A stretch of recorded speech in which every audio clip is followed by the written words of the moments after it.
This is Jennifer Gonzalez, welcoming you to episode 180 of the Cult of Pedagogy podcast. In this episode, we'll be talking about why you might want to create a vision board for your next unit.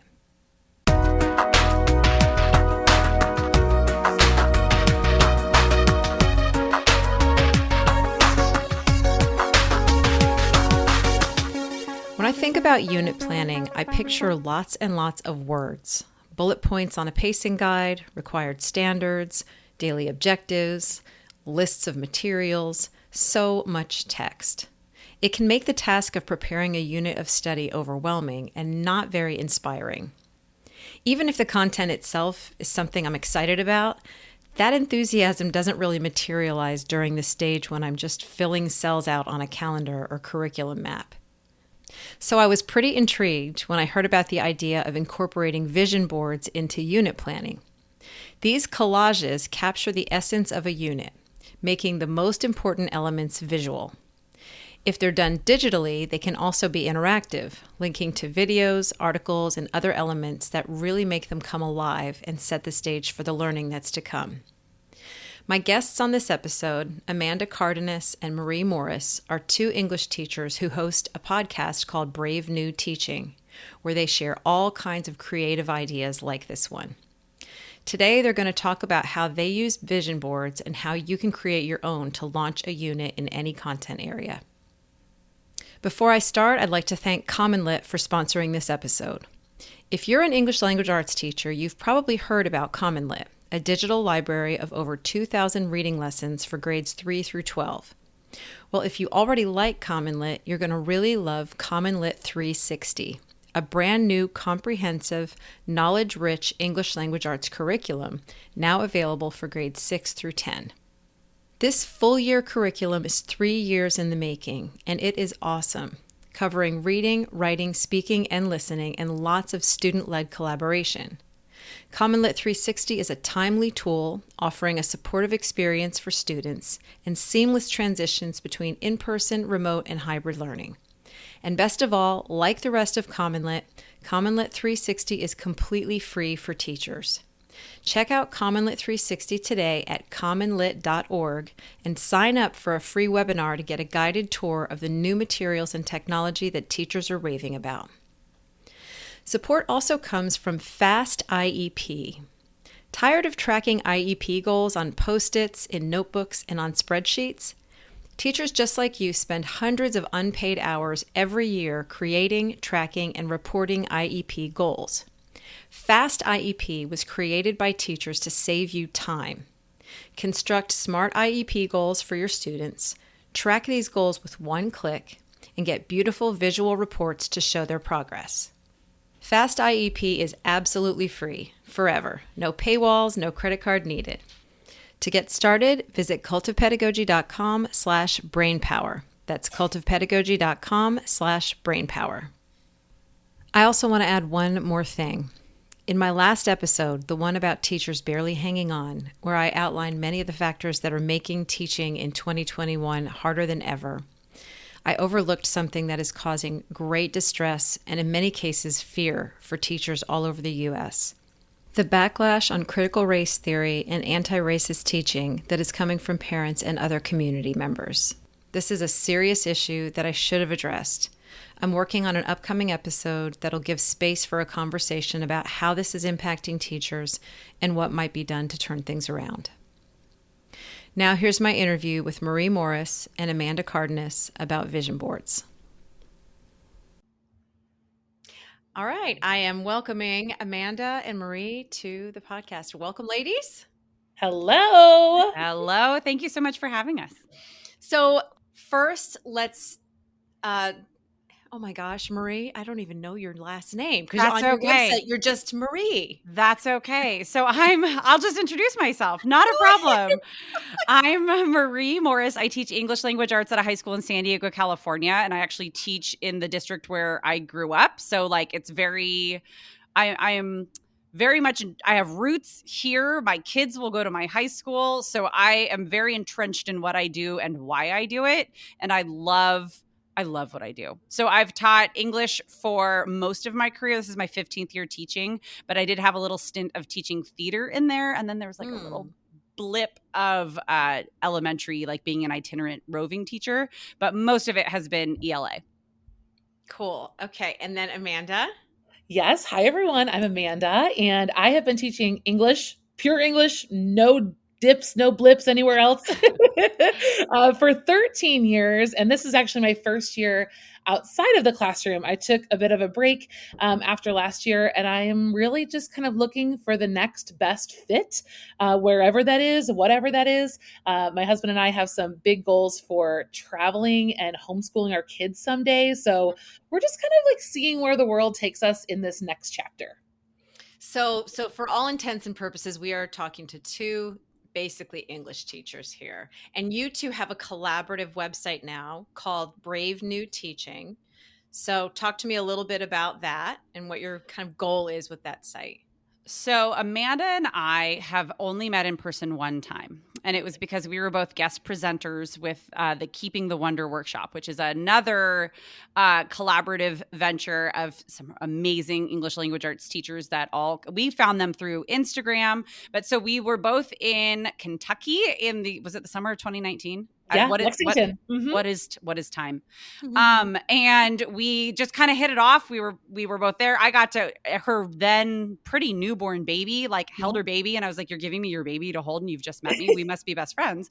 And we just kept in touch. After the fact, we have extremely well aligned philosophies and practices in the classroom, and it was just one of those things where it was like, I think we're best friends. And then we said, we got to do something cool. Amanda kept saying, we need to do a project. We went through a bunch of different ideas just over the phone over the course of a few months. And we landed on, hey, we've been voice memoing back and forth. It was actually Amanda's idea. She said, hey, we've been voice memoing back and forth for months. Let's do a podcast. I love listening she just loves listening to me talk. No. And then we just went, hey, let's do it. And it kind of just bubbled up from there. What do you think, Amanda? Did I sum it up? It had always been a dream of mine to start a podcast. And I've listened to your podcast, Jen. I've listened to so many wonderful, education ones and recreational ones too. And I'm a very auditory learner myself. And I know that it's hard for me to share with other teachers through my blog as often as I'd like about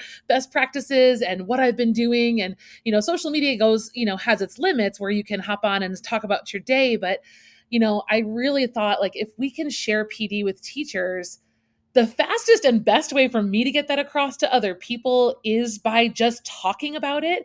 And I think I know teachers are busy, and keeping up with social media is not necessarily on the agenda. Reading a blog post is also another labor.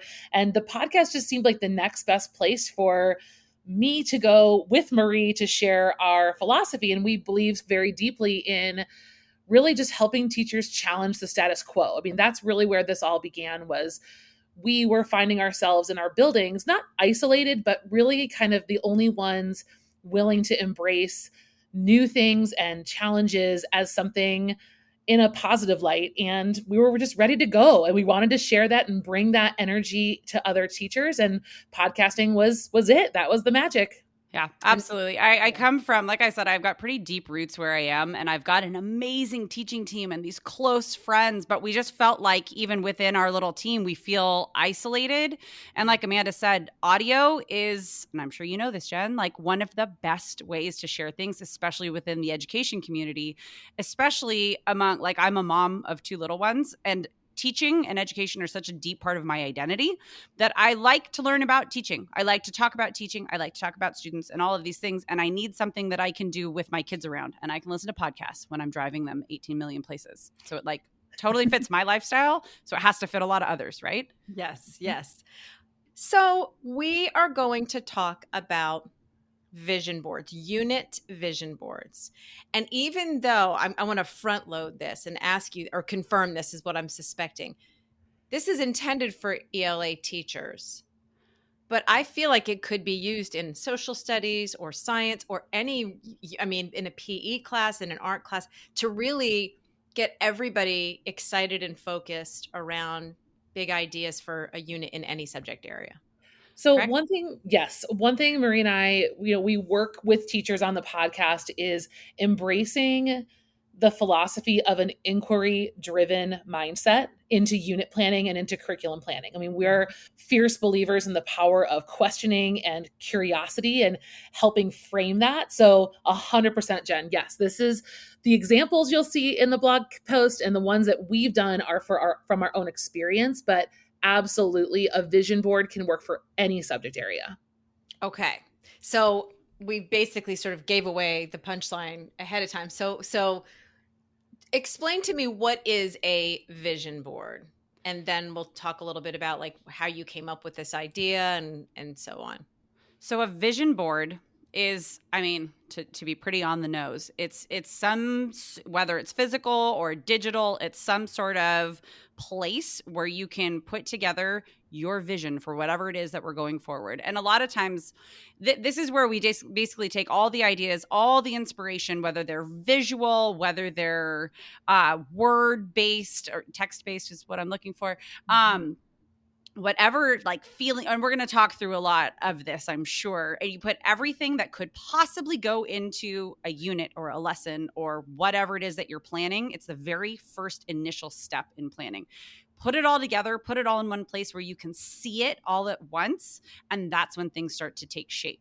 This strategy is what helped me as a newer teacher. Doing this sort of a thing is what helped me go from feeling like, I mean, I just have all these like lessons and objectives, and I'm sure I've got standards somewhere, but it feels so overwhelming and like, where am I going? I know there's going to be a summative somewhere, to being able to say, oh, I see what fits.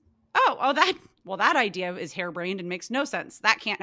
And so it's a place to like put parameters on yourself as a creative and then become more creative. I don't know if that makes sense, but it's totally what happens. Yeah. So it's you're taking all of the words that we have, pages and pages of sort of curriculum and lesson plans and so on, and actually trying to unify that into something that is actually visual. 100%. And for a unit. Yes. And it kind of comes from this, I think vision boards are very popular around the new year when we're goal setting or thinking about even if you're creating something new. I think Marie kind of nailed it with really envisioning yourself as a creative.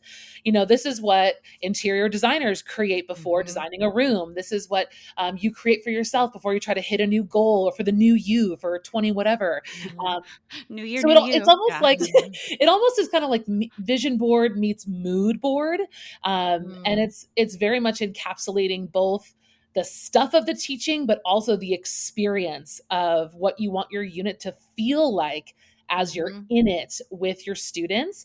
And that's, I think, the big shift from, whatever chart or table you're given to fill out versus creating something like this. I can sort of see it on your faces, and I can tell just by the way that you've talked about this, that like just doing this activity gets you much more excited about teaching a unit than just having words on paper.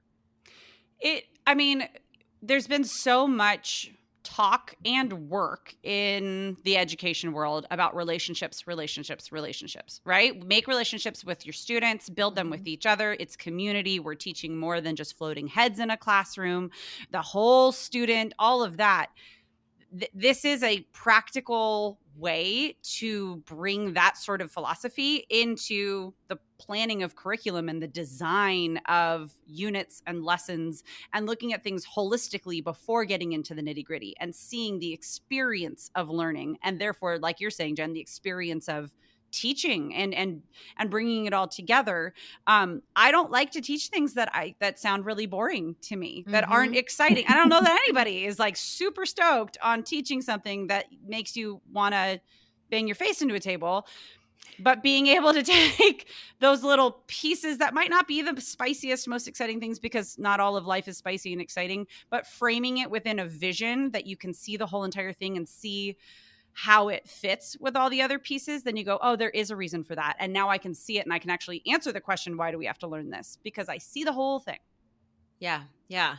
So where did this idea come from? Like, which one of you tried this first in your classroom and said, oh, hold on, this is kind of cool? Truly, Amanda. I had a gobbledygook way of doing things, and you'll kind of find like I create notes that look like ransom notes, and then I send pictures of them to Amanda, and then she makes them linear. So she's really like the spearhead in this world. Okay. The beginning for me really started. I was tasked with teaching To Kill a Mockingbird late in my career. So this task is not what this episode is all about, but I had very mixed feelings about this assignment. And I was not given nearly enough information from my department as to the whys or the whats or the anythings about this unit, other than it was mandated that I should teach this novel. And all of my questions were answered with, just do it. So, so again, this is not about that particular novel. Off I It's go. it's about that situation, right? So we could insert any text, any curriculum, anything that we're all faced with this at some point, an irrational task. And so I needed to rationalize and create for myself what was going to get me out of bed every day to teach this lesson. So, or this unit. So combined with like really discovering what my essential question would be, it really helped me think about what are the pieces that are really important that kids experience in this unit outside of chapter by chapter by chapter by chapter by chapter by chapter plot based everything. So the vision board, and I'll share more of it later, is really about looking at empathy and injustice. And then once I kind of had those two things nailed down, I started thinking about documentaries, other supplementary texts, poetry that I wanted to look at, historical, unrelated to the era of To Kill a Mockingbird situations that I wanted students to experience. So it really helped me brainstorm the scaffolding and the extensions that this unit, the potential really for what this could be outside of just a novel. And that really sparked so many other things. But that was really, for me, it saved my 6 weeks that I had to endure this experience. And that's a big deal, right? Like saving yourself the 6 weeks of feeling like you're trudging through and then pulling kids through with you. Yeah. Like you sit there going, why am I doing this? But then you're so deep in that you don't know how to answer that other than because I have to finish. Right. You guys just stay with me, please. Let's just finish this and get through it together, which is a terrible way to live any moment of your life. Just getting through. Like, I don't know why we're doing this either, but it's going to happen. Yeah. So you created the Mockingbird vision board, and then did you share it with your students, or was it something you just basically kept for yourself? I kept it for myself at the first go around. And then I started making them and I started sharing them with students, and at the beginning of the unit actually, and saying, so what do you think we're going to learn over these next couple of weeks? And kids were like, oh, like this looks kind of cool. 'Cause it was very different from what they're used to. So it became an introduction to the unit, looking at the vision board and sort of talking about making some predictions and wondering what's going on. Okay. So let's actually we're going to talk through a vision board. Like we've got this Gatsby one that you put in the blog post, which is a great example. So why don't we use that for you all to talk me through what actually goes on a vision board? And you've said it can be a paper thing, or you can do this digitally with even more incredible assets, basically. Absolutely. Well, so like I used to just start with like a piece of paper or like a legal pad. I always have those brightly colored legal pads. And then basically what Amanda was talking about, it was just words on the page for me. And it was pulling things and being like, oh, this title, this theme. And it was a mess, but like it was my mess. And then when I really started talking to Amanda, and she said, why don't you just put that on a digital format, and then you can pull in the picture that you're talking about and not describe the picture. And I was like, oh my gosh, life is we can do that now. I'm seeing in Technicolor. Yes.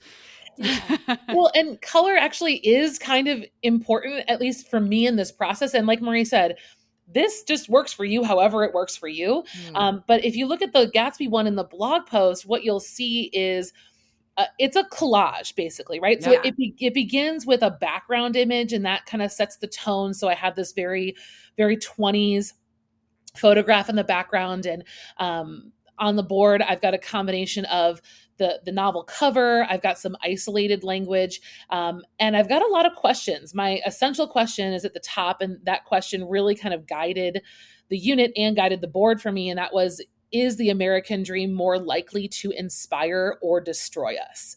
And so this is a shift, I think, for a lot of teachers at least in ELA, and I'm guaranteeing that also in other content areas, is removing the content from the core of the unit, right? From the objective of the unit. Yes. Yes. Yes. So the unit is really about this dream, and not what is it, but what is it most likely to do to us? And so to discover that answer, we of course use the novel, but I wanted to use all these other things, and I really wanted to explore this idea of partying and the party lifestyle, because teenagers love that, but they also they totally understand that things are really fun at the party, but everyone knows that the cleanup afterwards is a huge mess. And that very simple kind of angle can lead us into conversations about disillusionment, reinvention, the past. And then I really wanted to look at gender roles in this unit. So that's kind of where it all started to build. And then of course, then I got even deeper. Like the more I layered, the more ideas I had. And then it just became, okay, this is definitely not a curriculum map.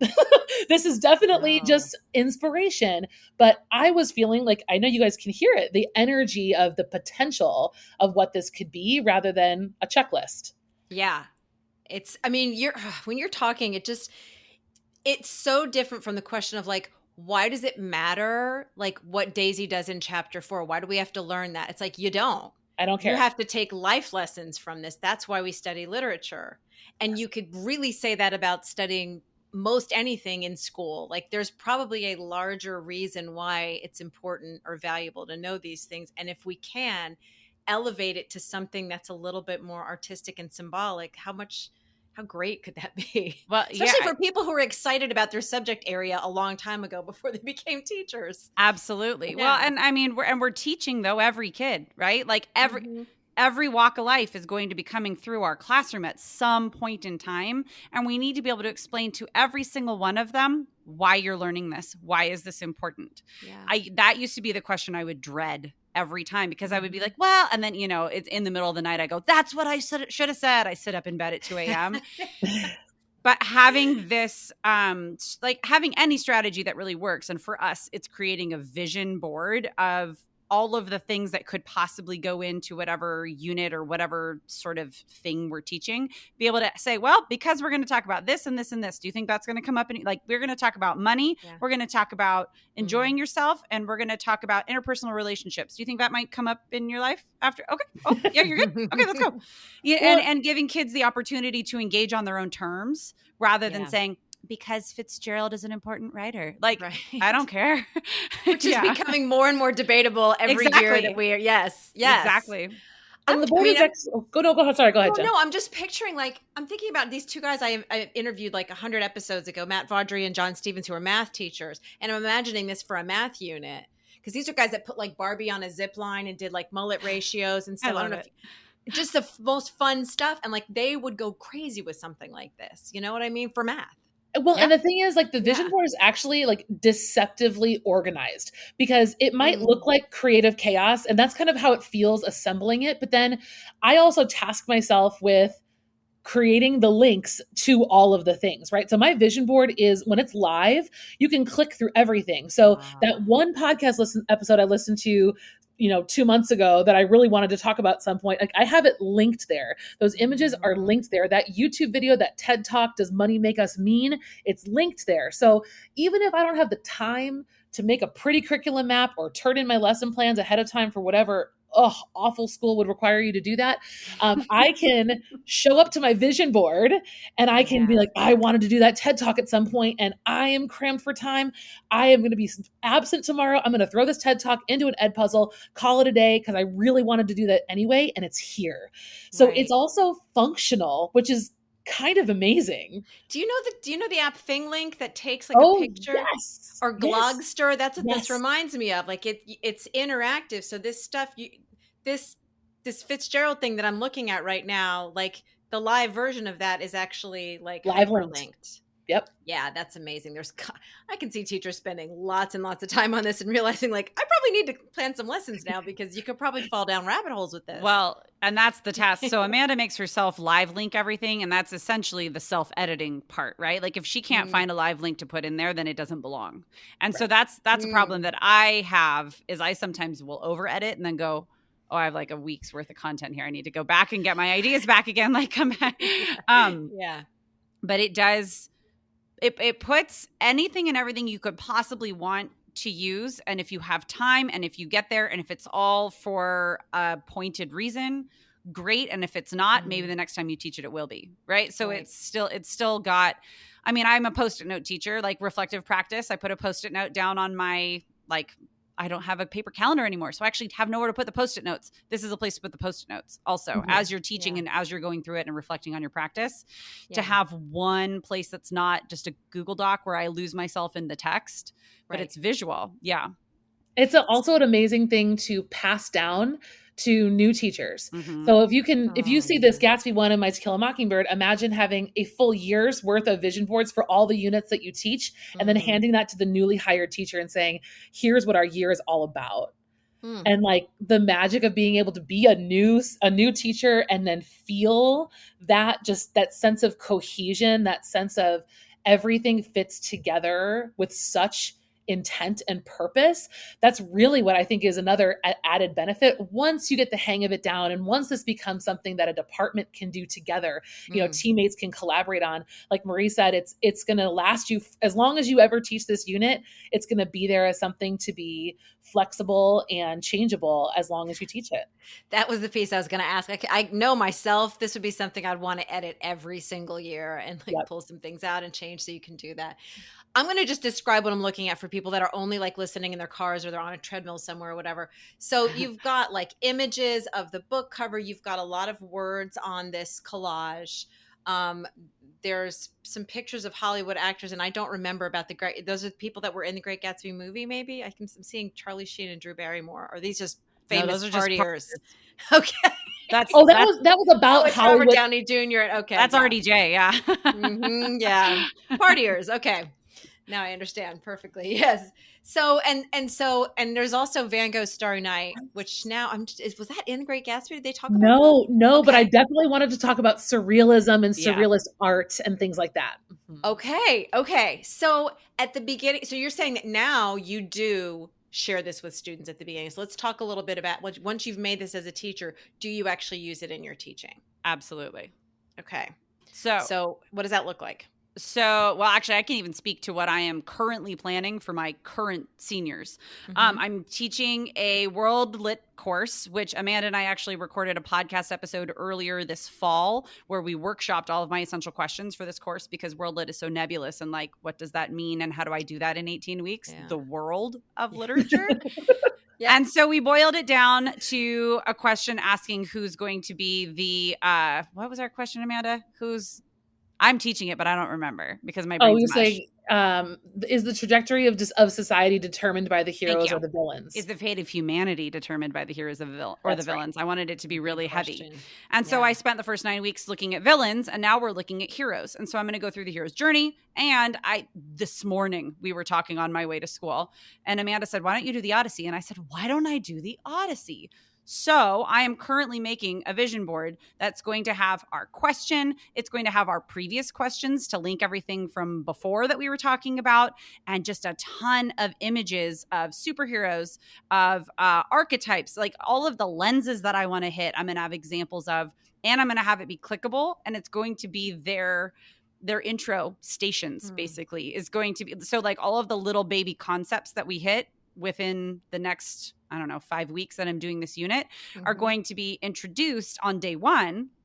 And students are going to use my actual vision board to click through and complete various activities or prompts or whatever, and then be able to come back to it. It's a home base as well.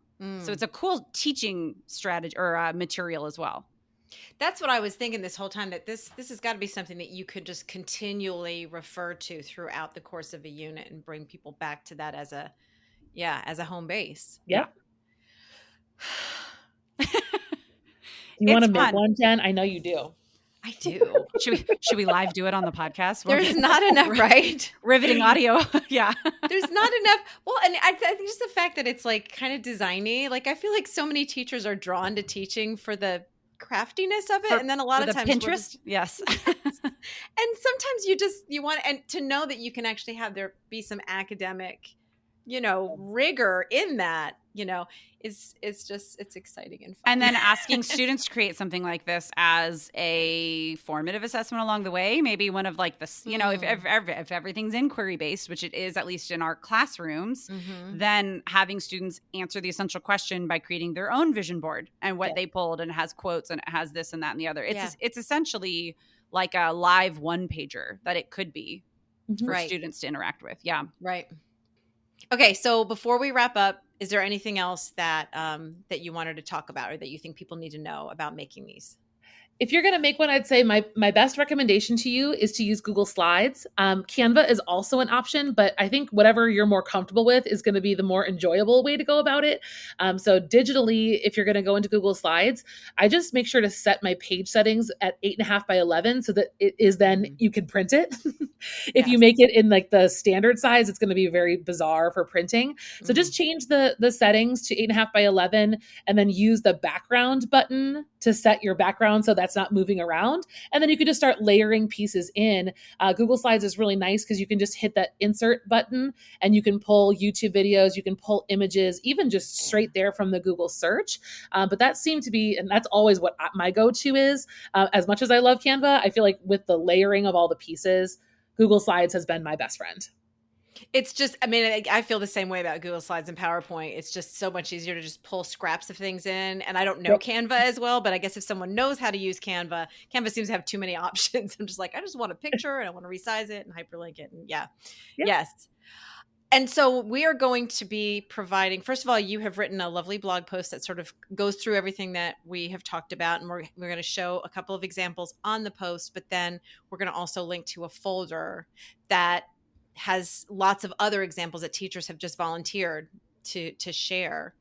And I'm also going to ask that if anybody, makes their own and reads the post, that they post a link in their comment maybe to, others that we can look at. Cause I'd love to see, Oh yeah, we'd love to see them. Yeah. That's the best part of this entire project that we've started with Brave New Teaching is the community that we have found and accidentally cultivated too, of teachers who are just so willing to share. And openly share, like, here's what worked, here's what didn't. Maybe it'll work for you. Boop, here you go. It's wonderful. Yes. So yeah, we openly share most of our stuff as well. Yeah. If people want to find you all online, they should go to bravenewteaching.com, correct? Yep. And you guys have a unit makeover challenge that people might want to participate in. So tell us about that and what people are going to get for participating in that. Sure. Well, we'll link everything for you guys in the blog post, and it's a 10-day challenge. And so we'll take you through the process of completely making over a unit, much like we love makeover shows on TV. This is that, but applied to a unit that needs a little facelift. So the challenge is 10 days. So it's about 2 weeks, and it's really only 5 tasks. So each of the 5 tasks give you a little bit of time to think on it and work on your task before you're given the next one. So we space them out over the course of 10 days, but it's not that intense in terms of what we ask you to do. But each phase of the email challenge will help you think through just really how to make your unit something that inspires you and something that you really want to be part of. Yeah, it's the opportunity of like just guided reflection, either reflection and making over an existing unit, because we've all, if you've been in the classroom for at least a year or two, there's stuff you want to get back to and you just don't know when you're going to be able to do it. This is an opportunity to say, you know what, for the next 2 weeks of just school days, we say don't do this on the weekends. Do this in 15 and 20-minute increments during the school week. That work on little pieces at a time. And at the end of 2 weeks, you're going to have a totally redone unit that you're excited to teach. And spoiler alert, day 1, vision board your unit. We walk you through all of that. So it's no crazy surprises. We are real life teachers and we know how hard things can be and how much our profession that we love taxes our energy. So it's very doable. And hopefully renewing of that energy too. Yeah. Yes. And that's the thing is like, instead of coming up with a new unit, refreshing something that you once loved. And I know that feeling, I finished teaching. I'm like, I really need to sit down and think about how I can read. And I never get around to it. And so I just clicked on that link. I'm going to put it in the blog post, but it's pretty easy if people are just listening. It's bravenewteaching.com/unit makeover, all one word. So they can go to that and find that too. Thank you so much for sharing. This is just a really cool idea, and I can see people taking off with it. So, well, thank you for having us. Yeah, we are so happy to be here. Thank you very much. To read Amanda's blog post explaining how vision boards work and look at more examples of unit vision boards, visit cultofpedagogy.com, click podcast, and choose episode 180. To get a weekly email from me about my newest blog posts, podcast episodes, courses, and products, sign up for my mailing list at cultofpedagogy.com/subscribe. Thanks so much for listening, and have a great day.